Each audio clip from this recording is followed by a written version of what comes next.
All right. Welcome to that kind of The scared right me because side up? Come it said on. live stream. No, but it got scared because it said live stream and I'm like, what? Anyway, welcome Let's to see the Right whether this Side Up gets edited out. podcast. Probably not. Probably not. With James Scholl.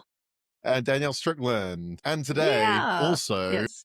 the guest that I'm sorry, Danielle is excited about all of our guests, as am I. But if there was one person we were going to be getting on the podcast this year, it was going to be J.R. Woodward. So thank you so much for joining us. This is very exciting. My pleasure. My pleasure. And JR, you are the national director of the V3 movement. Mm-hmm. You're the author of Creating a Missional Culture and co-author of The Church as Movement, which I also really love. The Church as Movement, by the way, it was fantastic. Thank you. Thank you.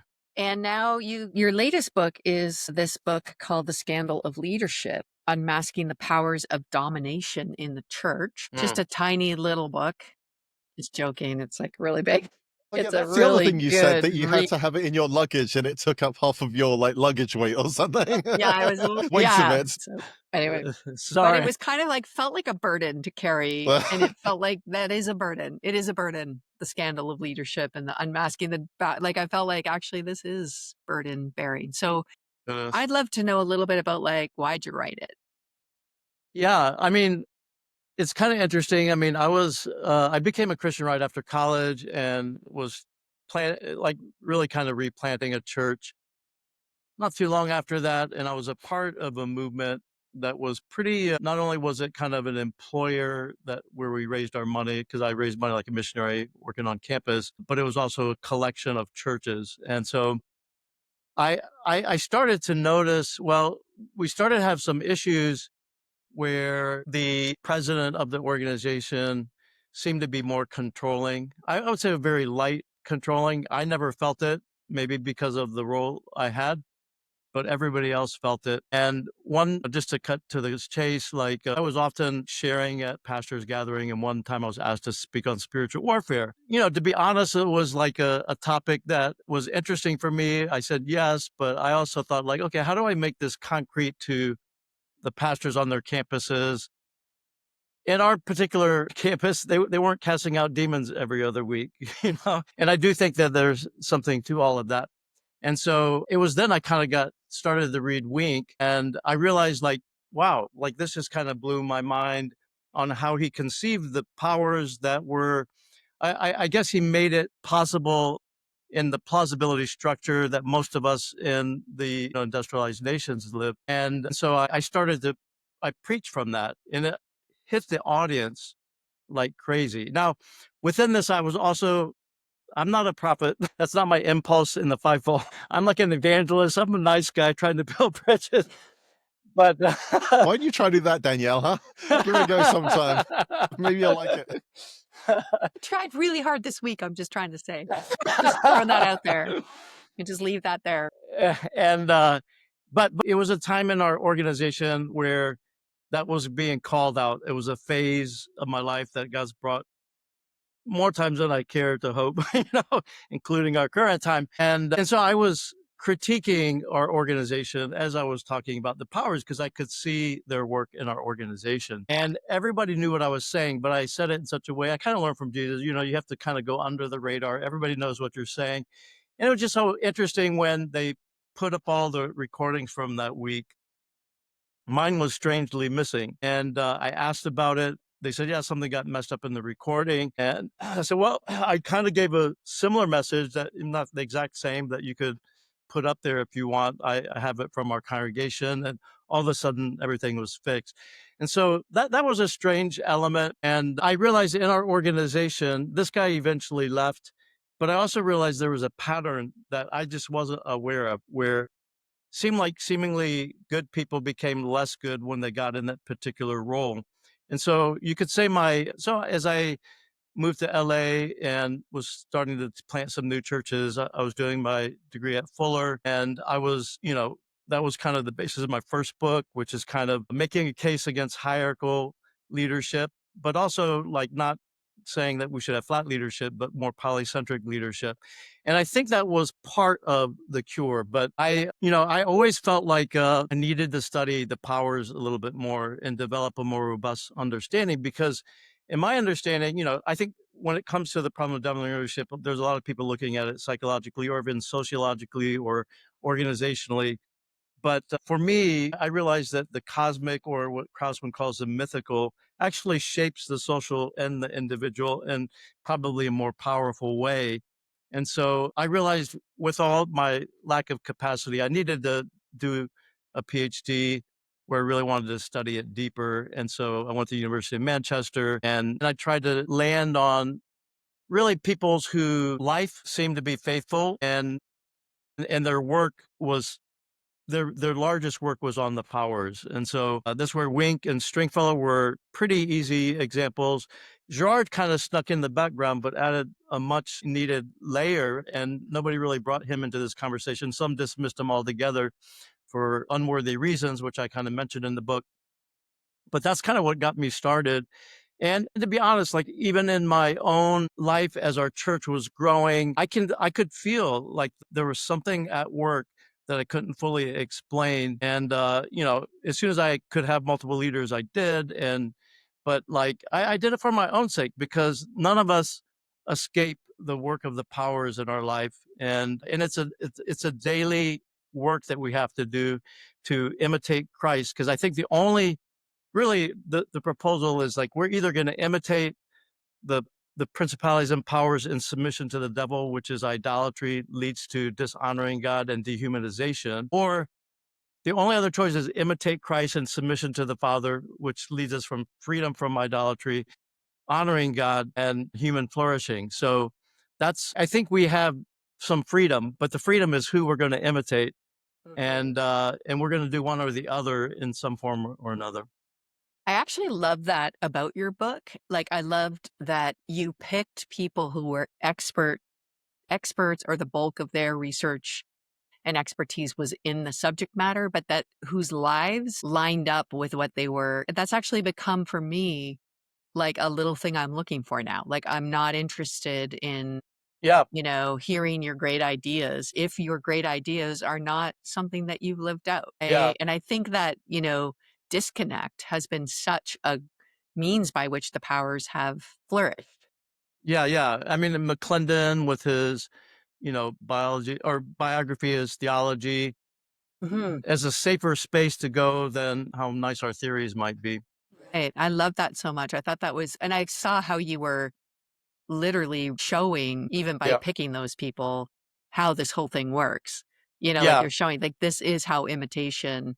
So just to catch people up who haven't read the book, the powers and principalities are the fallen and what would we, well, you're going to say this better. You're the author of the book. I would say yeah. like the So demonic energy that's created when a created entity serves itself at the expense of its sacred purpose. yeah. I mean, when I think about the powers, there's a whole categorization. Like there's Satan, the demonic, and the principalities and powers. And as you know, I kind of distinguish those two. It's probably like distinguishing between bone and marrow. I think the principalities and powers, based on Colossians 15 through 20, were created good, they're fallen, and can be redeemed. Now, we may put all of that under the package of all the powers, but I think that's kind of where I give a little pushback and correction, even though he really does talk about Satan and the demonic as emergent realities. So, I would, that's just interesting to me. But like, yeah, I think the principalities and powers based on Colossians were created good. They're fallen and they can be redeemed. I don't see the same trajectory for Satan or the demonic. Yeah. And so that's when I say the powers. So I You're like meaning to like institutions, systems, governance, all of that ideas. in the spirit in them. So there's the Okay. outer and the Yeah. inner. Okay. Yes. Yeah. It's kind Okay. of like, yeah, go ahead. No, you go ahead. No, I was just thinking one of the books that I've been reading through recently is called The Decline of the West, and it's a guy by the name of Spengler who wrote this at 1914, 1917. He takes a very interesting look at history, and he looks at high cultures that have developed. And so, while maybe you're familiar with the fourth turning, which kind of talks about these 80 to 100-year cycles. Phyllis Tickle talks about these 500-year cycles for the church. And Spengler talks about these 1,000-year cycles. And he named the spirit of the way. It feels like cultures are like born, they grow, they develop, they mature, they ossify and die. And each one he gives a spirit. And so for ours, it's the Faustian spirit. The guy who sold his soul for the devil for more power and more money or whatever. And I do think there's a lot of evidence from, colonialization to wars to everything, even our current context in the US, which he predicted that democracies would eventually fall to dictators. Mm. Wow. So he named that 1,000 year of Western civilization as the Yeah. Faustian kind of era and Yeah. predicted its end. And I would say That's pretty fascinating. in Wink's time, it's epic. It's a epic. It's the domination. There's the domination system, which is everything. I mean, which for him is both the spirit and the reality of how Satan, why we can call him the god of this world. But there's also like a domination epic or time. Redeeming time isn't about being more efficient. It's about actually resisting the spirit of the time in the way of Jesus. Mm. And you can Yeah, see that's how great. that has created so many dysfunctions in the church today. Oh, gosh. I sure can.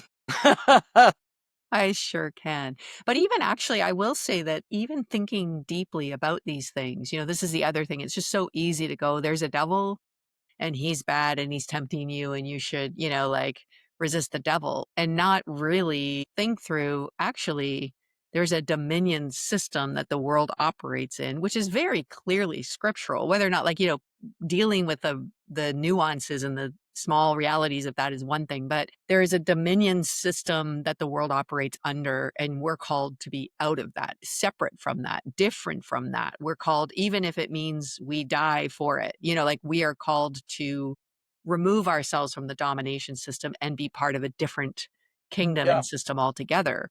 So just even thinking through, like, what system am I in? And how am I different from and called out from and separate from this domination Yeah. system? Yeah. I mean, yeah, we're to live in the world, but not be of the world. And that's another Mm, way. I think the whole, and world is we get confused by that. I thought we were supposed to hate the world, but Jesus right. loved the world. It's like, what in the world? And with all of the That's your next book. Love the world, hate the world. What in the created world is good. People is another way of thinking the world is good. The domination system is bad. worldly system? Yeah, is Yeah, yeah, bad. yeah. Yeah. Yeah. What to say? So, yeah, so when I was I started reading Stringfellow's An Ethic for Christians and Other Aliens in a Strange Land. Again, that's another scriptural reference, is we're supposed to live like foreigners and aliens in this Yes. system because we shouldn't fit it. Like this, and Yeah. certainly it shouldn't serve us. Like we're like not supposed to fit in this domination system. And I mean, talk about talk about prophetic witness on. So like he wrote this book in I don't know. When is it? The Probably 70s, maybe? 60s, maybe, or even Yeah, 70s, maybe 60s. 7. Yeah, maybe 70s And I too. mean, he's basically just saying the American system is demonic. I mean, Babylon. Yeah. It's Babylon. Yeah. It's like Every country that lives under domination system is Babylon. So he obviously lives in America, so he's trying to name and unmask the right powers that are at work in his here. own context. Yeah. Yeah, Yeah. yeah. I feel like today that's just like even it's just I could feel like if he was alive, he'd be in El Salvador by now. Probably. Yeah, I mean, he was Right? Like, I mean, monitored. he would be an enemy of the state, and he was then He as was well. then. He was monitored by the FBI for holding Wow. fugitives who were protesting Vietnam, maybe making their conscious stand against it in civil disobedience, and he housed them. Yeah. And and they listened into everything he was saying. So yeah, they came to his house. He would have been gone probably. He'd at least be one of the first people. We're He'd be still on people the have list. speaking out, right? There's a lot of people risking their lives now in our context. Yeah. Do you want to speak to that? Like in the context of where you're at right now? So you're living Also, in it's Yeah. okay if America. you can't. That's Oh all you yeah, got No, to James no, remember always that I says too. that, JR. live in America. I live in Seattle, No, which you is don't have to say anything you don't want to say, but no. I have been very public and vocal because I think my study on the powers, while it was, I mean, the church needs to, if we can't even do this in the church, there's not a whole lot of hope. So I believe in the possibility of the redemption of the principalities and powers, but the probability feels very hard to, how much can happen on this side Could of be the a new lot of heaven and work to earth? get there, and It that's could be that's very, okay to say. yeah, yeah. And if we have the spirit so that's why I wrote the first book, because, I think the church has a different constitution, the Sermon on the Mount. And Mm. if we're more related to that and grounding our identity in that, we're probably going to be acting a little bit different. I mean, in our context here, we basically are either going to side with the powers or we're going to side with the people. That's maybe a simple way to put it. And so for me, I'm basically naming that we are in, if we haven't already crossed the line, we show authoritarianism in the current administration. It's there. And so I'm trying to name that and unmask that, because it's not just authoritarianism, it's oligarchy, it's technocrats, like the whole AI that's coming in. It's a really quite a It's a unique system dehumanizing system. that dehumanizes. Yeah, yeah. These are the right people, the good people. These are the bad people. I mean, it's the whole playbook. I mean, how do you move from democracy to dictatorship? Out of 7 steps, we're kind of in step 6 right now. Yeah. Yeah, big time, especially with like a total refusal to obey the Yeah, court, like an exactly. absolute defiance of law. You're done. Yeah, Like yeah. I mean, that's the final. that's a step. Yeah, it's Yeah, sort of the like, next step well, is yeah, military used against our own people. And he's already basically said that in the office. yeah, We're going to send, build some more of these prisons in El homegrown. Salvador because we want to send some homegrown people there as well. Wow. So what is the Christian so what is the call then? So there is like your book subtitle is Unmasking the Powers, which I feel like, we also don't talk much about that being part of Jesus's example of, Yeah, he exposed the powers, right? Like that's part of and exposing the powers is actually the cross, right? Which is like, yeah, yes, yes, yeah, so yeah. what is the calling to, and what would you say to church leaders, like through your discovery of this book and writing this book? It's Yeah, obviously written for leaders, yeah, but like, what would you yeah, yeah, want to yeah, say to them? And what do we need in right now? yeah, yeah. What do we need to be in as Well, Christians? I mean, I think it's interesting. Like the Lord's Prayer is something I pray in like a, I mean, I actually use the words, but I'm thinking about the meaning the whole time. Yeah. But within the Lord's Prayer, that we could do not lead us into temptation, but deliver us from the evil one or evil.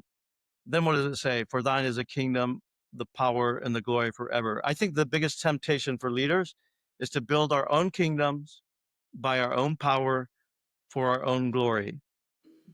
And what I see that these are basically right in the temptations of Christ, right? I think it's interesting that John, when he's talking about the different levels of maturity, to young people, we need to understand the love of God. We need to understand like our new identity is founded in a very different place based on grace and the love of God. Mhm. Now, for older people, God, you walk with God. For young men, you have learned to overcome the evil one. I'm like, Mm. where in our discipleship, if this is just the young folks, Right. where we've taught them to overcome the evil one. If we Right. don't know how to name, unmask, and engage the powers, how in the world do we expect to help people overcome the evil one? And I would say Jesus, before he could enter into the ministry, he had to go through the wilderness. It was the Spirit that drove him into the wilderness. Right.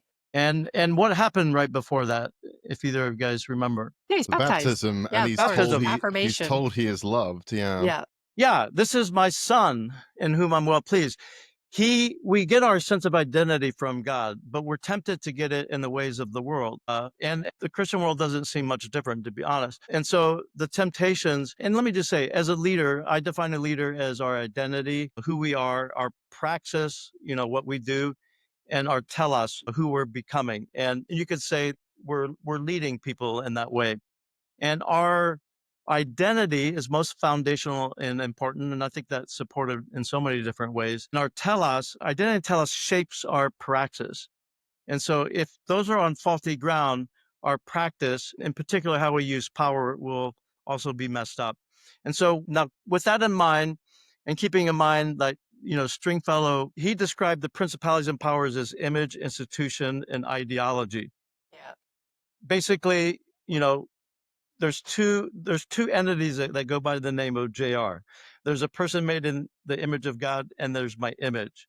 Right. And the image, two identities that claim the same name, and my image will seek for me to give myself fully over to the image. And when I do, then I become possessed by my image instead of being possessing my image in God. And Wow. so I think that's important. And institution is a lot about how we use power, but ideology in our current time, that's why I say authoritarianism. Any ism is an ideology. Every ideology any mature ideology has a false narrative of creation, fall, and redemption, whether it be capitalism or communism or whatever. And one of the ways that it's evident that we have been captive to an ideology, and by the way, not just individuals, but whole nations can become captive, is that I demonize the other. An Ajordian thing, I scapegoat the other. Every ideology has to have a scapegoat. Mhm. Only the kingdom of God doesn't have a scapegoat. And that's the only fix to what I would say to get out of an ideology. So the temptation, like the first, notice how it starts. If you are the son of God, he's Right. going right after his identity. Then turn Yeah. this stone into bread. Jacques Ellul calls this the economic temptation. Now, that might seem a little bit strange, other than bread is oftentimes used as money. But if you become good at something, you probably get a lot more resources coming your way. When you have more resources, you can kind of do whatever you want and engage in whatever pleasures you want. So there's kind of that correspondence. I think it's a very deep thing. But keep in mind, it's an identity element there. I also thought it's also about provision in terms of And provision, yes. empire's role of like we provide you the bread. Yeah, yeah, So it's yeah, yeah. almost like the devil's telling Jesus, be like the empire. Like you provide the bread. And then Yeah. Jesus is like, that's not how this is gonna roll. And we're experiencing that now. Like we have Trump's coming after, law firms. He's coming after Harvard, and he's threatened them with money. Some have caved, some have stood strong. But yeah, that's exactly what's happening. It's an economic temptation. I'm going to sell my soul to this principality and power, and guess what that means? Was talking about a reporter who's doing a big long story about an abuse thing that I've been part of, unfortunately, not Yeah, abusing, but yeah, yeah, advocating for survivors. And she was saying basically in her research, like, she's like, "Do you think this all just is about money?" mm, And I was like, "Yep." Yes, I do. Like in the end, I mean, is it all about no, maybe not, but is it tied to like I feel like even as you're talking about like your image and then this like real image of who you are in Christ, which is loved and known and accepted and enough versus this image that you have to project that has to be bigger than and better than who are you think you are or other people think you are. So I call that the Hercules myth that we're all addicted to yeah, yeah, and we're terrified that someone yeah, might find out we're human. yeah, Like it's just yeah, like yeah, yeah. crazy. I was just like, surprise, I'm a human. And then there's like and they're all tied together because without this image, this provision and this economic certainty or this like more than enough, like this scarcity of reason, like this fear is like driven by these things working together, you know? Yes, And yes, if we take the abuse piece, for example, if there was, let's say, a guarantee that you would not lose any financial support for coming out in full support of victims of abuse, I think this story would look different. And I think Danielle's inbox probably wouldn't be quite as full as it is because, yeah, as you say, at the end of the day, it does come down to these things. And then we justify all kinds of terrible things in order to do that. Right.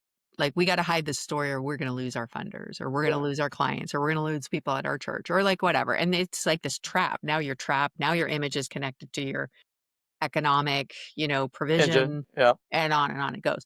So you have this like I feel like this is one of the things we were talking to Aaron with, I think, where we were like, the powers are deceptive.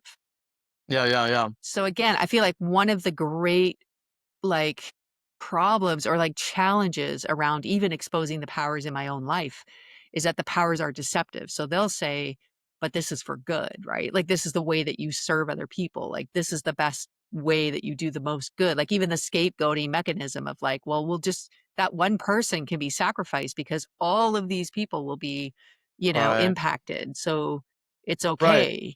Yeah, Yeah, I mean, that's been the devil. I mean, devil's work from the beginning, right? To accuse and and yeah, I, that's right. And that's kind of where the institution comes in. I think the second temptation that Jesus faced, I'll give you the kingdom. I mean, he came to set up the kingdom, but I'll give you it all. Just, just a little signature here, bow down to yeah, me.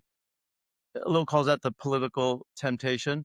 I think this comes to maybe if the first one deals with our significance as people, again, we probably consider oftentimes the temptation is our self-worth and our net worth. We get it from our net worth. right. And you think about that deeply, that is this temptation, Hmm. but I think this one deals with security, and that comes with power and control. Like I either have to control things or I surrender to the spirit.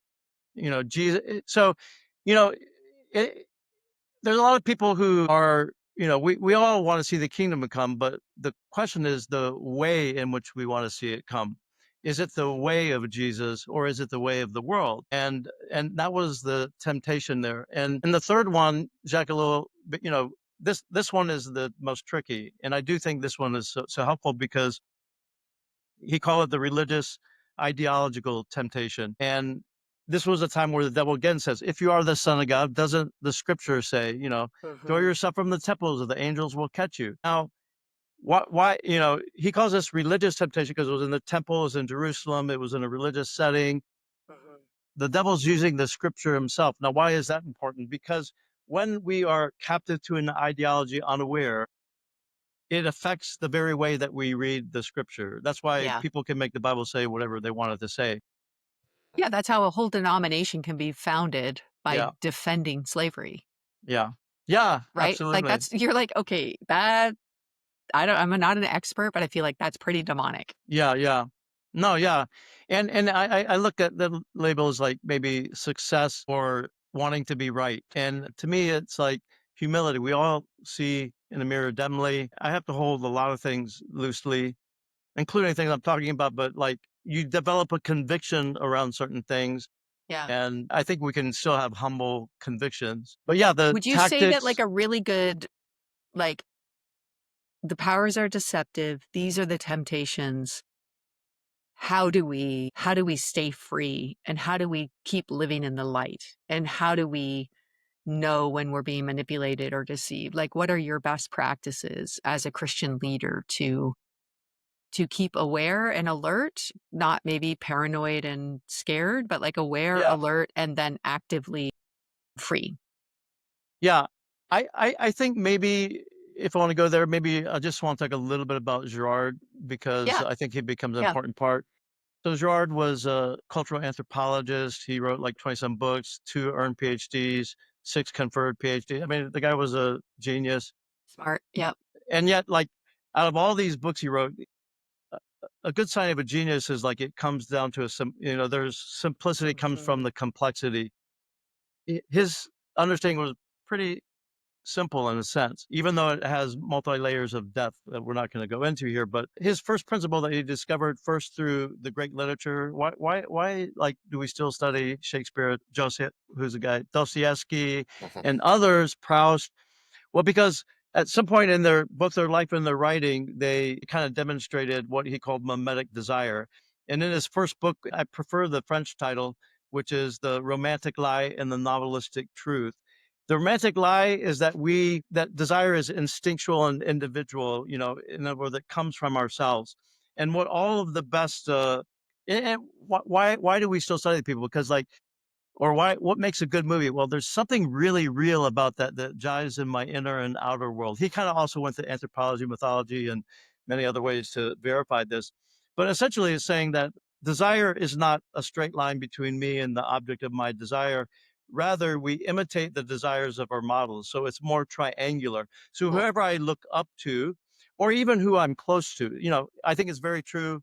The 12 closest people in our life are probably what we're going to become like. But like whoever we look up to, we will imitate their desires. Our desires come from our models. Now, I put this in a church context. Let's just say we're all part of the same church and we have a senior pastor or lead pastor model. And we look at that person and we admire them, we like them, that we kind of look up to them. Maybe even if we don't, we would probably still be partially drawn in because of there might be somebody else in the congregation that does like them. So mimetic desire kind of is, not simple, but let's just say that pastor, that lead pastor, it's not like they're wanting to do the work of lead pastor, but they're kind of attached to the title of the lead pastor. Now, if that's the case, that's an unhealthy desire. Anybody who looks up to them will also desire to be the lead pastor. Well, what happens when this happens? If you have like a king and pauper where they may desire to be king, there's probably no reality in that, right? So the distance is so much, or if there's a geographical or historical difference, you're not going to enter the potential of mimetic rivalry.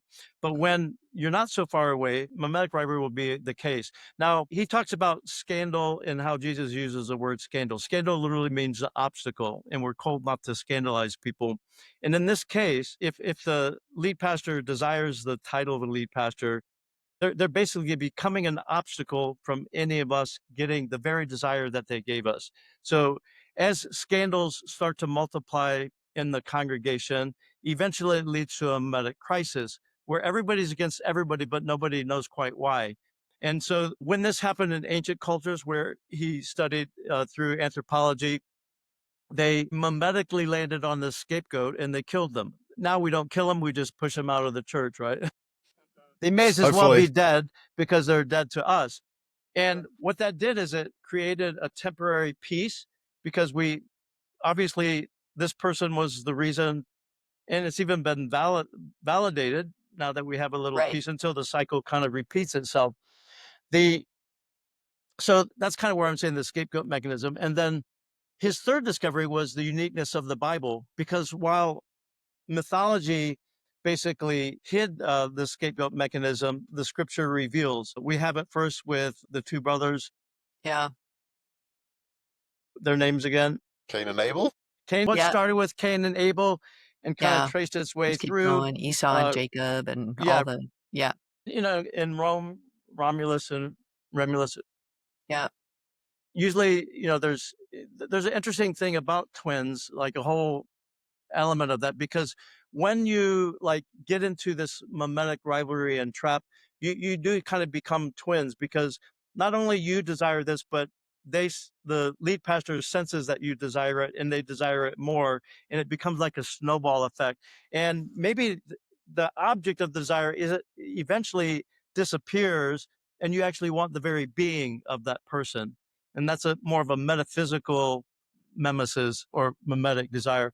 And so Jesus comes, and we see this play out in his life, right? The Jews and the Romans, basically target him as a scapegoat. But what's different in this story than any other one is that he becomes the willing scapegoat. And Right. so I was gonna say, now, like, first they try to make him king.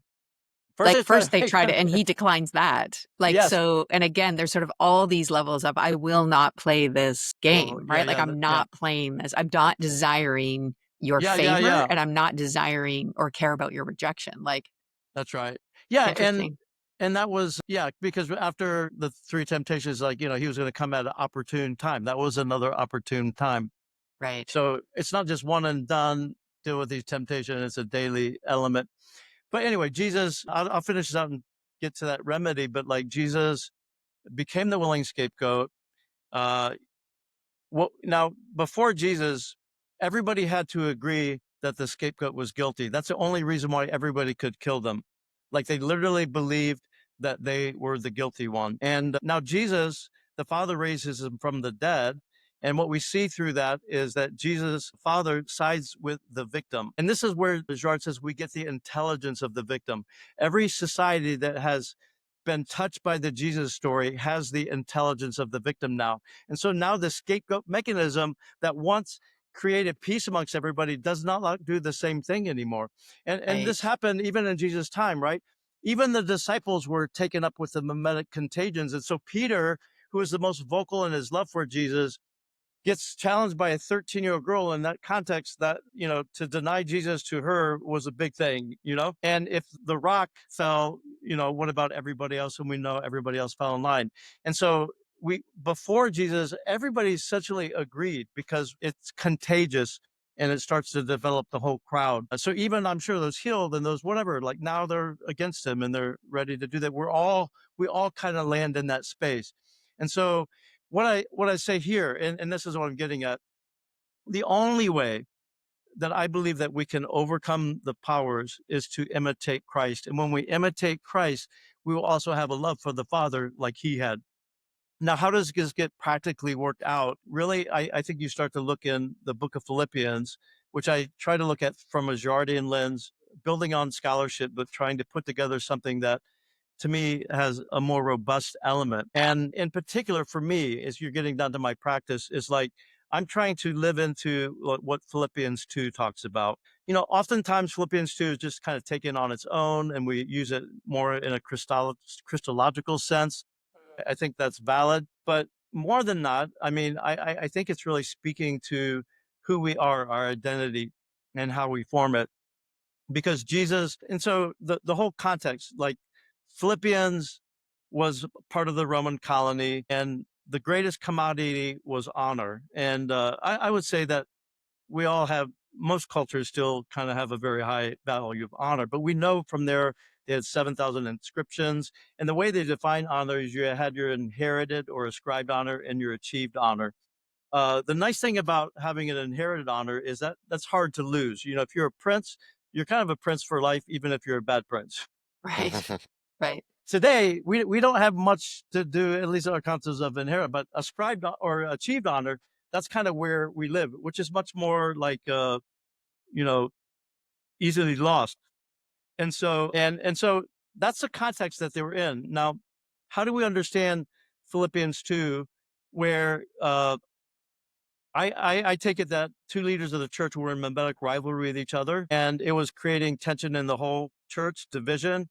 And so when people become mimetic doubles of each other, the first thing Paul says, I plead to you, Utica, and I plead to you, Syntyche, to be of the same mind. He had to separate them before he could start the work. And then what does he do in the whole book of Philippians? It's all about positive and negative models. The positive, he starts with the archetypical model, Jesus, and that's Philippians 2. And then he says, Timothy, he's elevated as a model, and then Epaphroditus. But maybe most helpful for me in understanding this kenotic journey, that this self-emptying journey that Jesus went, is Paul's own testimony. He gives his own little autobiography there because the Judaizers, who were the poor models, were trying to act as if that gave them, first-class citizenship in the kingdom. And he said, well, if that's the case, like I was circumcised the 8th day. I was born of Right. the tribe of Benjamin. I was, Right. I'm Yeah. better at being a Jew than you are. That's Yeah, exactly. And then he goes and then he gets into his achieved honor, right? I was a Pharisee of the Pharisees. Is with the law faultless. Right. I persecuted the church. So within his Jewish culture, that gave him the highest honor. And what did he say in the end? I consider all of that garbage compared to knowing Christ, the power of his resurrection and the fellowship of his suffering. What I take from that is everything that gave him a sense of identity, a sense of self, a sense of significance was no longer there. He emptied himself. He let go of all of that. And so now we see the same commandments given to the whole congregation. Why? Because this isn't an individualistic thing. We are going to mimic the people closest to us. So it has to be a communal endeavor. Do not consider yourself more important than others, and then, be like Jesus, essentially have the same mind of Jesus, who, although he was God, not, grasped that or did not use that to his own advantage, but he became a human, and not only a human, but he became a slave. And not only that, he became obedient, even to the obedience of death, even death on a cross, the most shameful way to die. Mhm. What I see is like Jesus, first of all, for me, is refusing to exploit any status that has been given to me. Mhm. Jesus refused to do that. That wasn't where he was built. I mean, he was a slave. He could wash feet and he could call out the Pharisees. I did whatever, right? Like he could, because like, and then he says like the second one is just that process of emptying. And what is it that he was letting go? I don't think he was letting go of who he was, but he was letting go of the way the world dictated his sense of identity, the temptations that he faced. No, I know the Father told me, I'm loved and I'm his son and he's happy with me.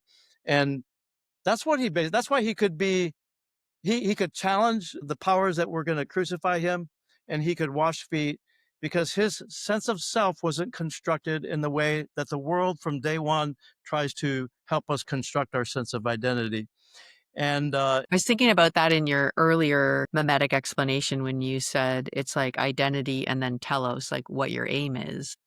yeah, And I was thinking about those verses in the washing of the feet of the disciples where it says because he knew who he was and where he was going, and he had all he took power. off his Power and authority rabbinical had been robe, given to right? him. So Yeah. it's Yeah, because yeah, of his identity and his stated aim. His aim is not to prove something or please anyone except the Father. His aim is to do yeah, to model God, right? yeah. So And yeah, I mean, that just reminds me of like that whole setup, because in that culture, when you came and sat yourself, you had to sit according to rank. Mhm. And Jesus was, the host. And so every time, the reason why the disciples always argued about who's the greatest, because every time they had to sit down, they had to they would sit in actually order. sit in Right, order. right. That sounds ridiculous, but I grew up in the Salvation Army, so leader event I've been to. Okay. Yeah, yeah. We practice the same thing. We want to be on the podium or Right. behind Who the gets to thing. sit in the front row? I mean, it goes on like reserved seating. I mean, it just Yeah, goes on and on. Who gets in the yeah, green room at a con? I mean, it yeah, goes on and on. It's yeah, ridiculous. Yeah. yeah, And I mean, it's present. It's present in all of the spaces. We know it yeah. in our own contexts. Yeah. Yeah, so that is I mean, I have to realize like whatever God's given me and whatever I think, not to think more highly of myself and to actually consider others better and the willingness to connect with anybody and everybody. Those are some very concrete things that I do, and really just constantly walking through what Jesus did and finding some good examples. And sometimes it's people in the past, like I talk about Romero, in my story, like, oh my gosh, like it took him a long way to get to that point of full self emptying. It took the death of his good friend before he was willing to name and unmask the And powers that proximity were to the happening, people, which you just said, you and just talked proximity about to that. the people. Proximity to the people was a key part of Romero's journey The, because he was like hidden in academia and could just, yes. think great thoughts and good theology. And then Yeah. when his friend dies, it affects him personally. Then he gets in proximity to the people and he starts realizing, oh, wow, like this power that I have must be for something other than my own ascension. Yeah, right. And even after he was kind of more in the academic space, he was a pastor for a season, and some of his people were killed by the government. And so that was it was you could see it was a gradual work Mhm. that was happening. And then it just, you know, Mm. happened. And I, JR, I what, wonder if that's yeah, part of the exceptionalism. I've noticed this about leaders that have either like great moral failings or like were aware of things and refused to do anything about them because it would cost them something. Like I've noticed in all of these scandals of the church that I know about, there is a great exceptionalism in the leadership model. Like they are exceptions all the time. And mm, even people would say that, "Oh, that's just so and so. Oh, that's just so," like, they were always and I wonder about that exceptionalism being part of that problem, like, where you're like, "I'm just accessible to people."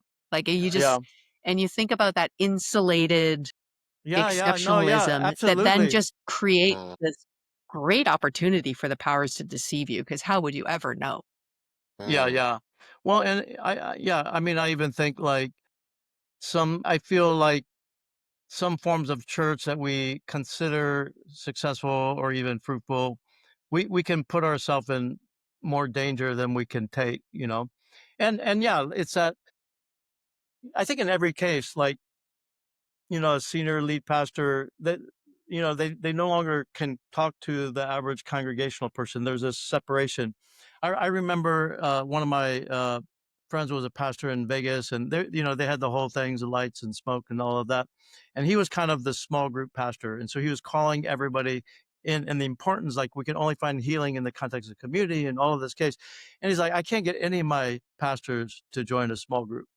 I mean, here's a core thing you're asking everybody to do as I say, not as I do.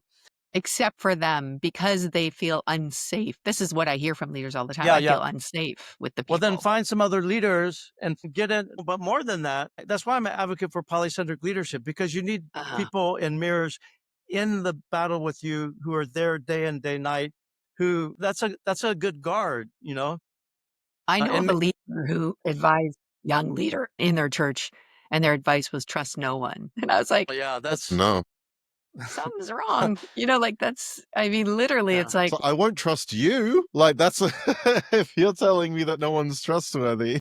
even that, like, as advice to I mean, like, thankfully that young leader had been really well formed Yeah. and was like, I'm out of here. Like I Yeah. made her way out. But like, I think even just that idea of like, that's the best leadership advice you have for a church leader is to trust no one. Like what?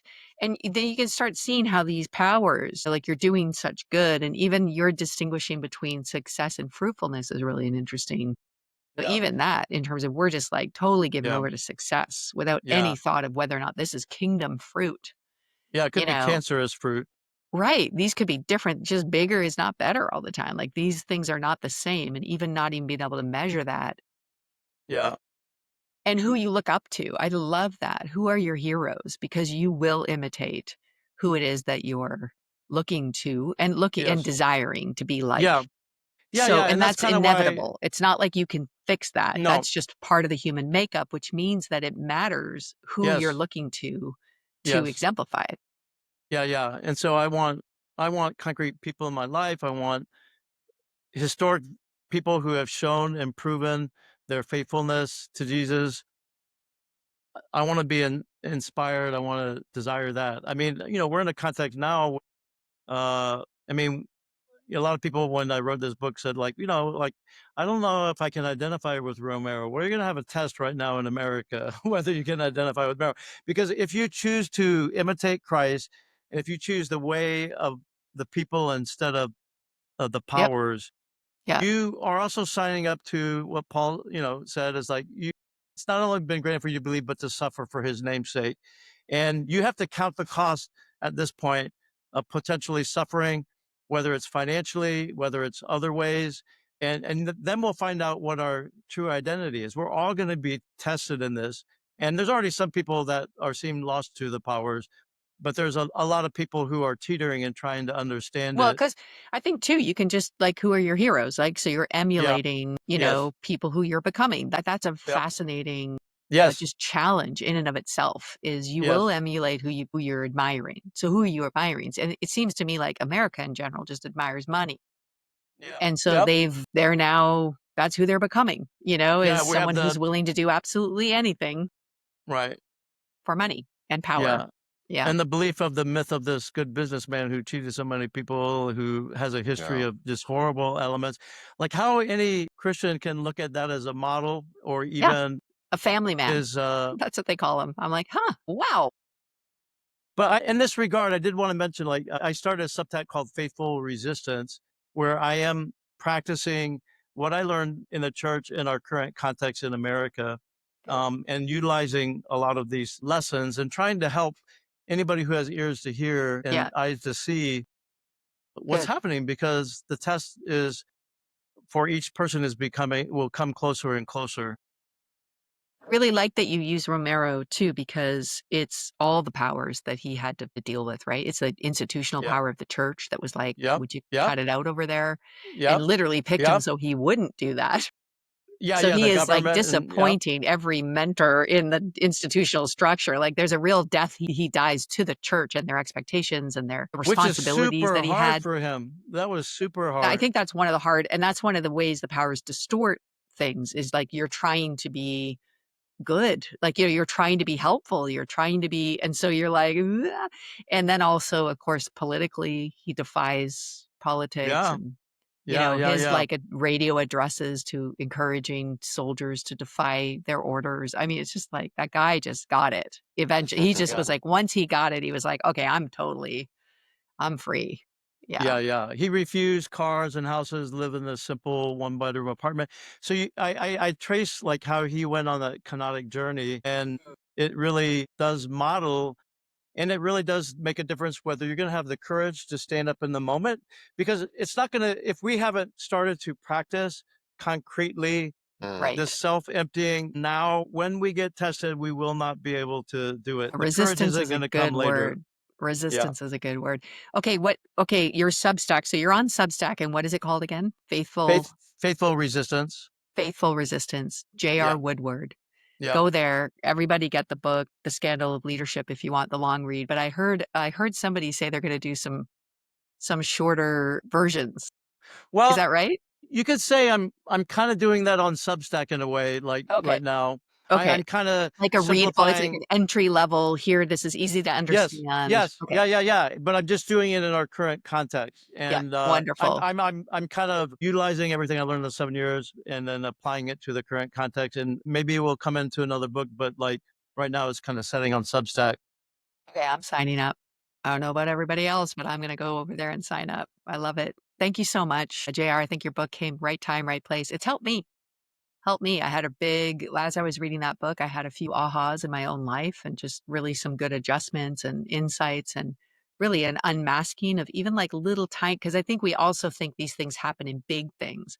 And we Yeah, yeah, forget that they actually happen in really small ways in our own lives. Like the yeah, temptation of Jesus was by himself in the wilderness. I mean, these things are often manifesting in these small little ways. And like you said, it's like as we resist, that muscle grows and that yeah, insight grows. And we start to see much clearer what's really happening and where our yeah. allegiance lies and who we're Absolutely, imitating and all those things. I love it. Thank you so absolutely. much for serving the church that way.